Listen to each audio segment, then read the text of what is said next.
Bueno, ¿cómo están? Mi nombre es Miguel Ángel Duque. Em, Realicé una investigación aquí en la Reserva Biológica Los Carpinteros titulada Lista anotada de bromelias presentes en la reserva y hoy les vengo a presentar algunas de las láminas que elaboré para poder documentar este grupo de plantas epífito, también terrestre.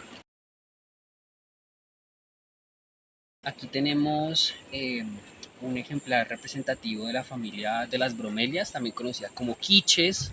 eh, y este grupo de plantas tiene dos estilos de crecimiento. Uno de ellos es terrestre y otro es epífito. Epífito quiere decir que crece sobre otra planta, pero este no le hace ningún daño al hospedero, porque pues las raíces de esta planta, de esta bromelia, son bastante reducidas y solamente le sirven como soporte mecánico, ¿sí? No quiere decir que esta bromelia no tenga raíces, las tiene, pero las tiene muy reducidas. Otro carácter distintivo para caracterizar a las bromelias es que ellas, pues la mayoría epífita presenta sus hojas dispuestas a manera de roseta. Mm, Ellas también presentan unas escamas que ustedes pueden ver acá en la parte inferior de la lámina, ¿sí? Estas escamas le permiten a ella el intercambio de nutrientes eh, que se encuentran en el ambiente.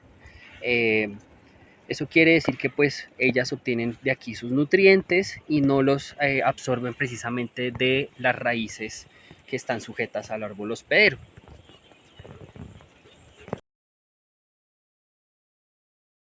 Se hizo una revisión de todas las bromelias presentes en la reserva a lo largo y ancho del gradiente altitudinal, y a partir de ello tomamos una serie de fotografías con una técnica denominada Lancaster, con el fin de diseccionar todas las partes de estas bromelias que encontramos y pues presentarle a la persona que esté observando cada una de las secciones un poco al descubierto para que sean de fácil identificación.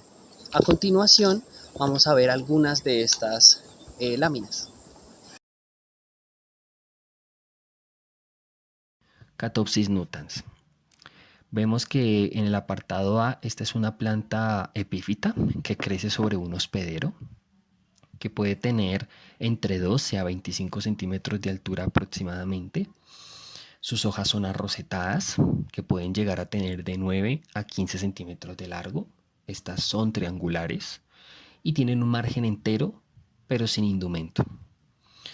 En el apartado B tenemos una inflorescencia de tipo terminal que sobresale, que es erecta o también puede ser pendulada. En el apartado C tenemos brácteas florales de color verde, lustrosas, que son más cortas que los mismos sépalos. En el apartado C1 tenemos pétalos amarillos. Estos tres pétalos son libres. Y finalmente en el apartado D, a D1, vemos la forma del fruto cuando ya se ha fecundado. Este es de tipo capsular y también del mismo color verde lustroso. Guzmania monostaquia. Vemos a Guzmania en el apartado A como una planta de tipo epífita que crece sobre otra planta, que puede llegar a tener entre 20 a 40 centímetros de altura. Sus hojas están dispuestas en una roseta densa y también tenemos unas hojas ampliamente liguladas de color amarillo verdoso. En el apartado B vemos una inflorescencia erecta que es más corta que las mismas hojas. Sus brácteas florales se encuentran superpuestas entre sí, son de tipo membranosa, pero las inferiores son de color verde con unas líneas verticales de color púrpura. En cuanto a las superiores, son de color rojo y estériles. En el apartado C al apartado F vemos unos sépalos uniformes y de textura de tipo coriáceo. En el apartado D a E tenemos pétalos aglutinados en la mayoría de su longitud Y finalmente en el apartado H tenemos estambres fusionados en los pétalos. Pitcairnea equinata. Vemos en el apartado A que esta es una bromelia de tipo terrestre que puede llegar a tener cerca de 1 metro de altura. Sus hojas están dispuestas de forma dispersa. En el apartado A1 vemos que las hojas están cubiertas por debajo de ellas de escamas densamente blancas y con un margen dentado o armado. La inflorescencia es piramidal y robusta. En el apartado B al apartado C1 vemos unos sépalos estrechamente triangulados y cubiertos por proyecciones rígidas o punzantes de un color anaranjado denominado indumento equinado. En el apartado F vemos unos pétalos de tipo lineal, de color rojo pálido. Puya flocosa. En la parte A, Puya flocosa es una bromelia terrestre que puede llegar a medir de 50 a 2 metros de altura.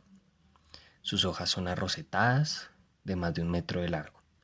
Y si hablamos de su inflorescencia o rama floral, esta es erecta y cubierta de vellosidades a excepción de los pétalos. En la parte B nos deja ver un margen de tipo aserrado o armado y cubierta por debajo de escamas lineales.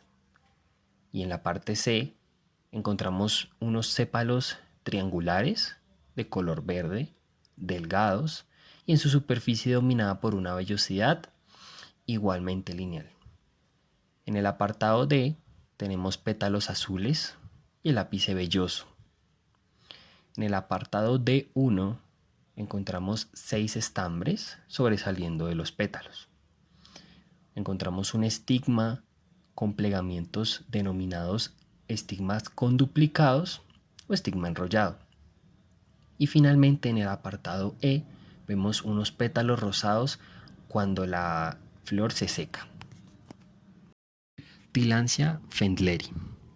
Podemos ver en el apartado A que esta bromelia puede ser epífita o terrestre y que puede llegar a tener entre 170 a 200 centímetros de alto. Sus hojas son arrocetadas y que pueden tener de 56 a 70 centímetros de largo.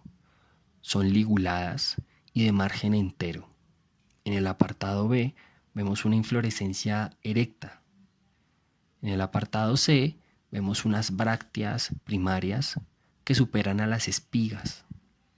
En el apartado D vemos unas brácteas florales que se encuentran superpuestas entre cada una de ellas.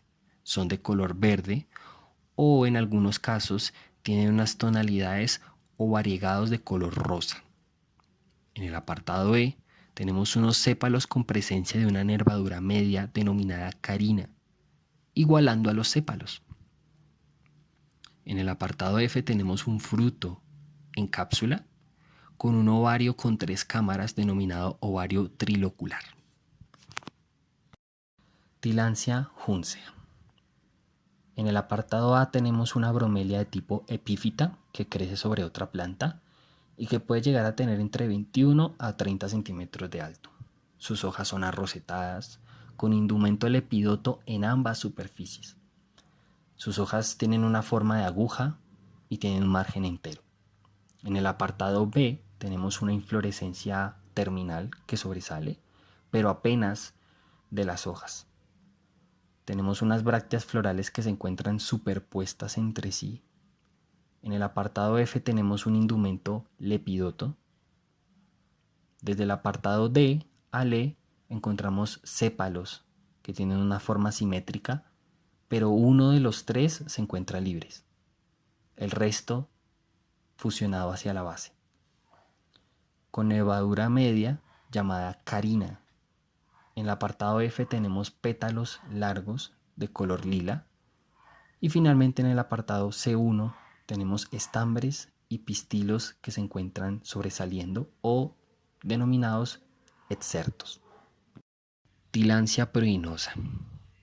Vemos en el apartado A que esta es una bromelia de tipo epífita que puede llegar a tener entre 8 a 20 centímetros de alto. En el apartado A1 vemos unas hojas que se encuentran dispuestas sobre un falso bulbo alargado. y una superficie de la lámina con escamas gruesas. También una base de las mismas láminas que se encuentra ampliamente inflado. En el apartado B vemos que las hojas exceden a la misma inflorescencia y que son delgados y recurvados. También una inflorescencia compuesta por 2 a 5 espigas. En el apartado B1 vemos que son densamente con escamas. En el apartado C tenemos brácteas florales de un tamaño que supera 5 veces a los entrenudos, que son de textura coriácea. Sus sépalos son de tipo elíptico y densamente con escamas. Finalmente tenemos un fruto en cápsula cilíndrico que es de un tamaño doble de largo que el mismo sépalo. Tilancia recurvata. Esta bromelia es en apartado A de tipo epífita, que puede llegar a tener entre 10 a 20 centímetros de alto. En el apartado B vemos que sus hojas están dispuestas a lo largo de un tallo. En el apartado B1 vemos que ambas superficies de la lámina presentan escamas de apariencia filamentosa y con un margen entero. En el apartado C a D tenemos su fruto en forma de cápsula.